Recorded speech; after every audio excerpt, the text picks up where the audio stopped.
तो Naushad news network में दोस्तों आपका स्वागत है। और आज हम लेकर आए हैं गाजा, ईरान और अमेरिका की वॉर न्यूज़ अपडेट। और फिलहाल अभी न्यूज़ निकल के आ रही है, इसराइल ने गाजा के अंदर किया है केमिकल अटैक से 2,500 लोगों की हो गई है मौत, जो पिघल करके एकदम हड्डी का भी एकदम पानी बन गया है। इतने खतरनाक जो है केमिकल का हथियारों का यूज़ किया गया है, जो कि इंटरनेशनल लेवल पर बैन है।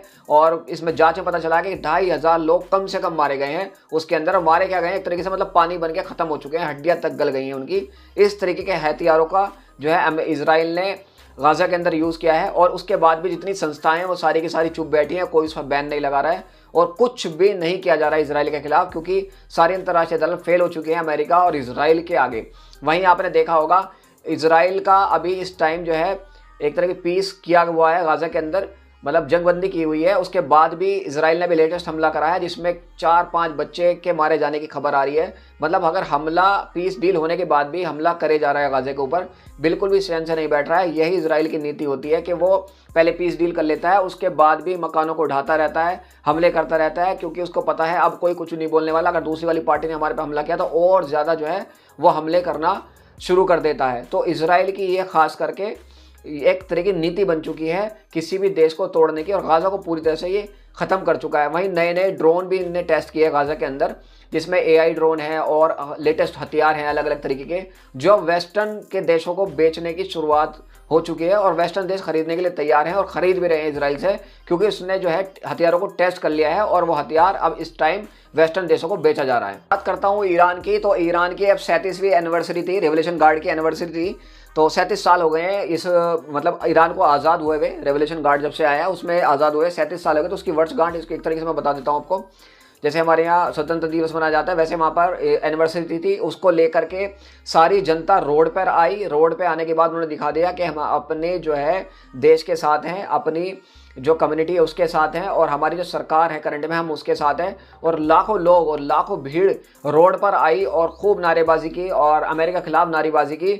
वहीं ईरान ने अपनी मिसाइलें भी जो है दिखाई हैं, जगह जगह पूरे ईरान में अपनी मिसाइलों को लगा दिया गया है और दिखाया गया है। वहीं कुछ लोग उसके पास सेल्फी लेते हुए नजर आए और वीडियो बनाते हुए नजर आए और काफ़ी ज़्यादा जश्न का माहौल रहा। वहीं दूसरी तरफ जो है ईरान ने काफ़ी सारे पोस्टर्स जारी किए, जिसमें काफ़ी सारे चीज़ों को, जो मतलब एक दज्जाल है, मतलब एक तरीके से एक शैतान है, शैतान दिखाया गया है। जो शैतान वो 3-4 लोगों को दिखाया है, जिसमें नेतन्याहू है, ट्रंप है, सऊदी के बिन सलमान है और एक एप्स्टीन फाइल का जो मालिक है उसको भी दिखाया गया है कि इनको कैसे जो है वो ऑपरेट कर रहा है, वो दिखाया गया है। और उसको सब कुछ मैनिपुलेट करते हुए दिखा रहे हैं, वो दिखाया गया उसके शैतान में। फिर उसके बाद वहाँ के लोगों ने आग लगाई, उसको बनाया और उसमें फिर आग लगाई, उसको चलते हुए दिखाया। वो सारी चीज़ें जो है ईरान में दिखाई गई। वहीं कुछ ताबूत भी दिखाए गए हैं, जिसमें डोनाल्ड ट्रंप और इन सब के ताबूत दिखाए गए हैं, उनके मिनिस्टर वगैरह जो होते हैं उन सबको दिखाया गया है। काफ़ी सारे प्रदर्शन किए गए हैं, मतलब एक तरीके से जगहें सजाई गई हैं, इन सब चीज़ों को दिखाया गया है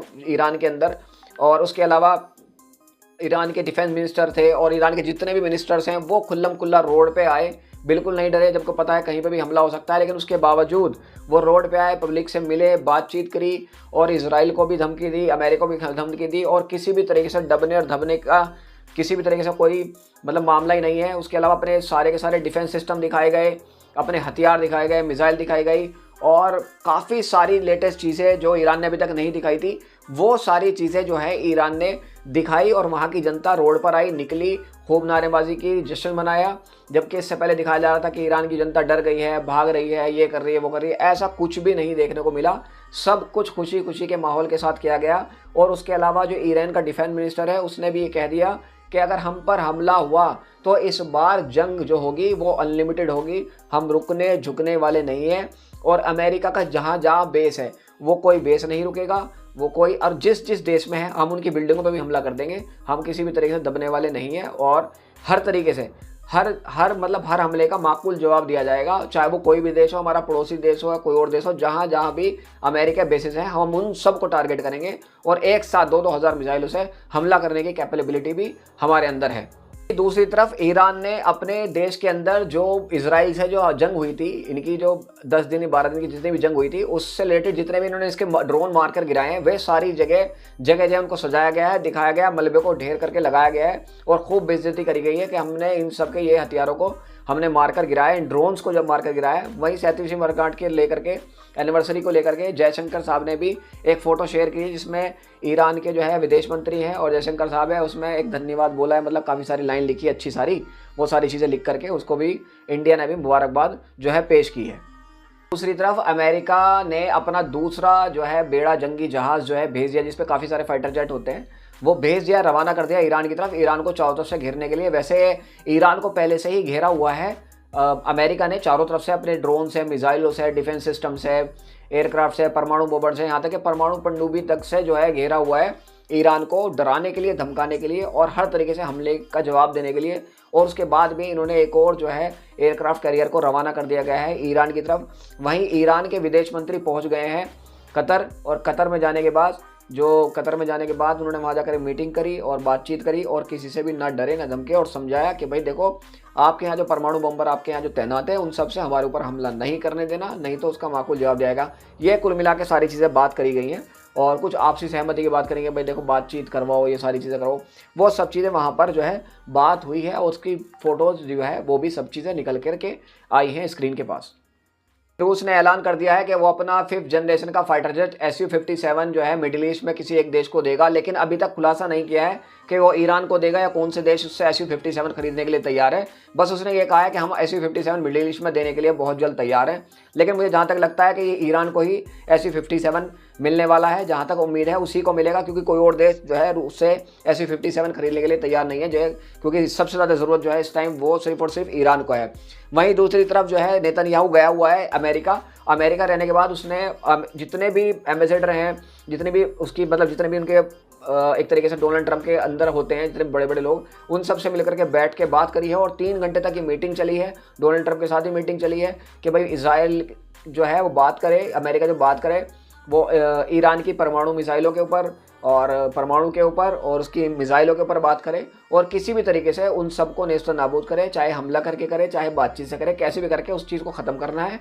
और उसके बाद बहुत सारा लंबा चीठा जो है डोनाल्ड ट्रंप ने ट्वीट करके कहा है कि ईरान को हमारी ये सारी चीज़ें बात माननी पड़ेंगी, ये सब चीज़ें बला बला बला करना पड़ेगा, नहीं तो हम ईरान के ऊपर हमला कर देंगे अदरवाइज हमारी बात नहीं मानता है। तो इस तरफ जो है ईरान ने अपनी जो मिसाइलों को है ना वो काफ़ी जगह ट्रांसफ़र कर दिया है ताकि लॉन्च की जा सके, हमला की जा सके। हर शहर के अंदर अपनी मिसाइलों को तैनात कर दिया है और एक्टिव कर दिया है। किसी भी कंडीशन में अगर हमला होता है तो उसका जवाबी कार्रवाई की जाने के लिए पूरी तरीके से बिछा दी है, पूरे ईरान के अंदर अपनी मिसाइलों का जाल बिछा दिया है।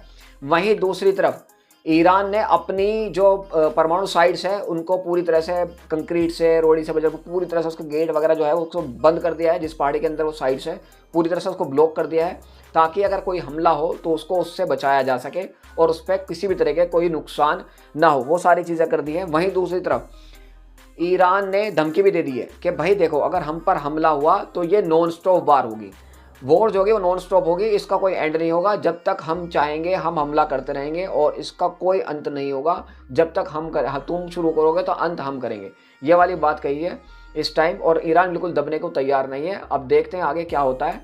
आप हमारी न्यूज़ को सब्सक्राइब कीजिए, लाइक कीजिए, शेयर कीजिए और आने वाले टाइम में और अच्छी अच्छी न्यूज़ आपको मिलती रहेंगी।